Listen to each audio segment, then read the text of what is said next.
come to read or reading someone else's, and I am deeply grateful to them for that.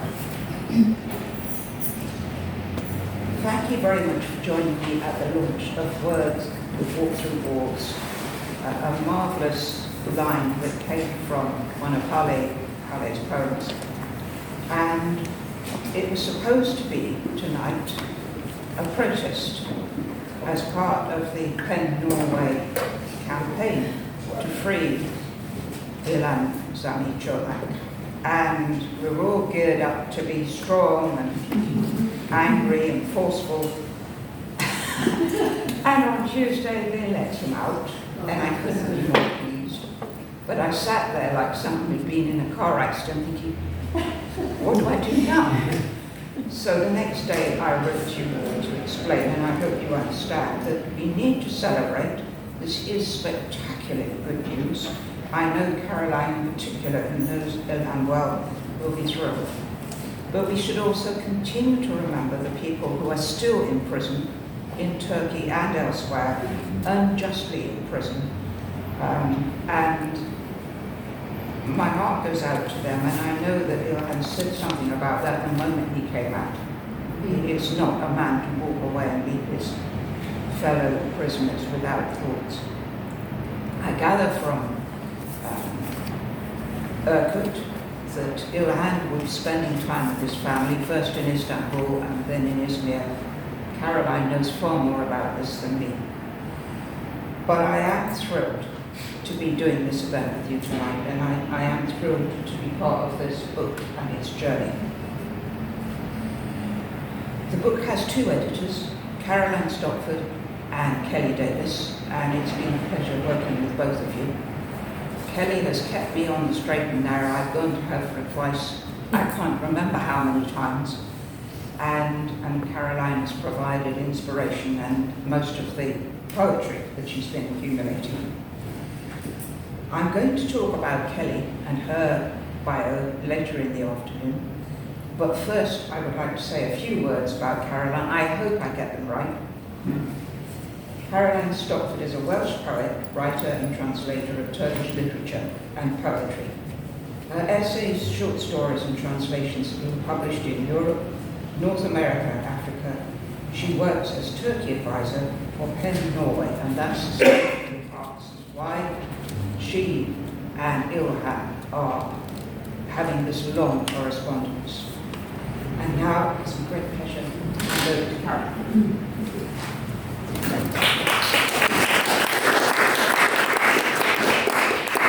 Good evening. Hello.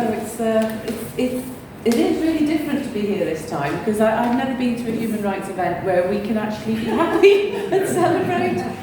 So we really should, and we should hang on to this joy and really, really feel it, and let it fill us with lots of warmth and sunshine and strength for future fights, because the fight for linguistic rights, for freedom of expression, it's never over. And in these days, of course, more and more, we should share these good messages with our friends and neighbours, so that when the time comes, they can stand up and do a small action for Palestine or for whatever they need to.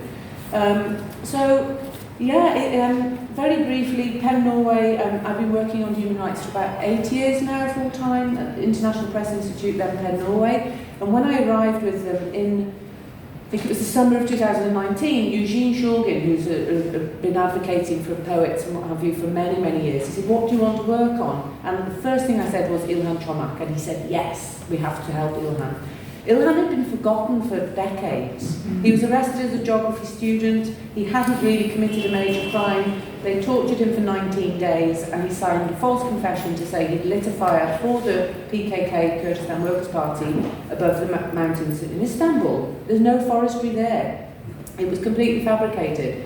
He was tried by a military court because they were really hard on the Kurds then. There was a military court. He was sentenced to death, and then he was given a life prison sentence, a lifetime in prison of 36 years, for separatism. So they didn't actually catch him doing anything. There was no major crime or act. Poor man spent all of that time, 22 years on trial. So the pre-trial detention is what happens, all the time. They'll take Kurdish people, put them into custody, then formally arrest them, send them straight to prison, and then they're in prison while the trial goes on. That would only happen here if there was a serious chance of absconsion, or if there was absconding, or if there was a chance they would tamper with the victims or the evidence. But in Turkey it's constant. So Ilhan was on trial for 22 years, not really knowing what he was fully being charged of. The European Court stepped in 2010, I think, and ordered a retrial. And in 2017, the retrial happened and he was again convicted. And this is when I first heard of Ilhan. He was found guilty of separatism, wanting Kurdistan to be a separate state, and he was given another life sentence, which is 36 years. You're allowed to come out after 30, because then the last 6 years are on parole, in fact. So although he's out, he's on parole.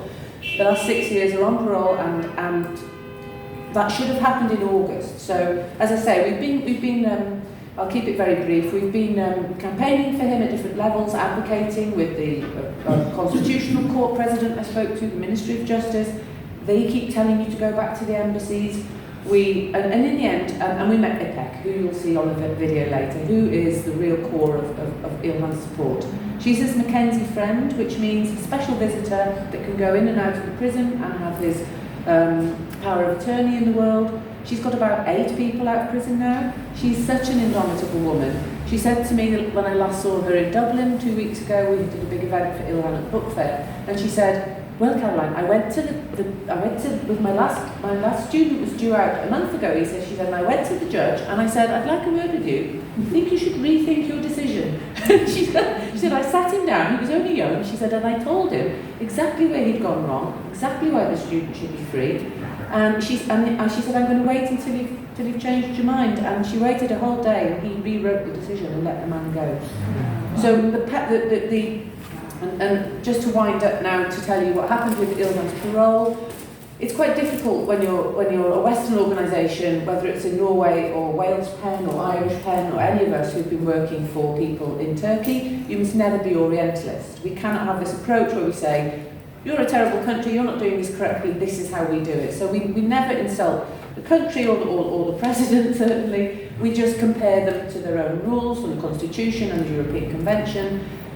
But you often wonder, who is making the decisions? And in the end, we found out that it was coming from the very top, that Ilhan was being kept in by rules from the top, because he was due for parole on the 21st of August this year, and on the 20th the parole board met, but a week in advance a military man was drafted on, so a prosecutor from another part of Turkey was put on the board, plus this character who was they called him a shahid, what do you call it, a veteran rather, a veteran of the attempted coup. So he's very much an AKP military man, and he told everyone, there was a unanimous decision to not let Ilhan go free. And the reasons they used, after 30 years, was that they said you made unnecessary noise 4 times, you shouted political slogans 5 times, and you did a 2-day hunger strike 6 times in 30 years. And some of those actions were when he was first in prison all that time ago in the political wing where you can't avoid it. So we also appealed that decision. We had the book fair event in Dublin, somebody from the embassy came, so we've been putting pressure wherever we can. I'll get on and read a letter from Ilhan now. But also I gave his Separated from the Sun, which is a book of his poetry that came out with Smokestack Press. I gave it to the mayor of Istanbul and I said, "Read this." And he didn't know about Ilhan. So there we are. We never know if it's worked or not. But on Tuesday just gone, we had the phone call in the morning. The lawyer said the parole board have said yes. They've done a complete U-turn. They said the parole board said yes. You then had to wait all day for the prosecutor to agree, for the head of the prisons to actually approve it all, and eventually, thank God, he was released around 6 o'clock our time on Tuesday. I'm going to read you the letter that he wrote, just to show you how much that mattered to him. He wrote about how important his freedom would be, not knowing, of course, he'd be out. And this was for Irish Pen at the Dublin Book Fair. Written from Silivri F-Type Prison, Istanbul, October 2024. Dear friends, whether it is a prisoner like myself or someone who is free like you, or even someone truly evil. It makes no difference. Every person, I think, is charged with getting through their allotted time, to echo that view of the Stoics. We can only take possession of time as we are spending it. In this situation, there is a categorical difference between me as a prisoner and you as free people. Whilst you pass your time by carrying out the activities of living, I, in order to protect myself from the crushing force of imprisonment and being charged with making time out of time, I turn to creativity to make time physically pass. It seems that this is the only way I can save a few things from the devouring and ever-hungry mouth of time. Here, the authorities have destroyed all chances of good fortune and lucky breaks. They know nothing of being on the right side of truth or righteousness, and rather favour an exactitude that is not close to or reaching out to people. It is for this reason that they obstructed my parole after 30 years of imprisonment. However, there is something that they did not take into consideration: the deep longing I feel for life and the incomparable desire for freedom that this longing has created. And the expression of that longing for freedom does not only come out in my world through the means of poetry and literature.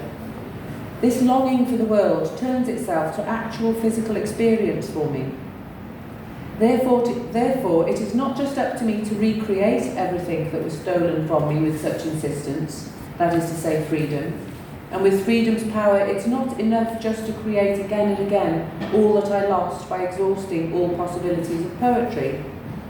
I need to say, at the same time, all that was stolen from me also reminds me of my place in creation and allows me to take a breath and refresh my past.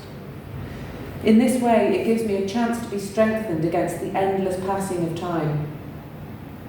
In this way, the longing for and knowledge of freedom is intrinsic to my struggle for the creation of self-identity that binds me to life. My longing for freedom is a foundational element of my existence. And I do not mean the physical state of freedom, but the knowledge of it and the will to be free. And now I am once again in this position where I have to make do with the boiling, scorching desire for freedom. Here I am, and I still want it. Here I am, with patience and with an untiring faith in freedom. Those who know, know. And yet every time they steal away my freedom with the sleight of hand. They've done so once again. Let them do it. I will not stop wanting it. Freedom will most definitely come to me. Along with my desire to be free, the fact that you believe in my innocence and in the common values of humanity means that even though my parole was denied, I can still hold high my hopes and expectations of life and the act of literary creation. And today I am more awakened than ever to my own hopes and desires.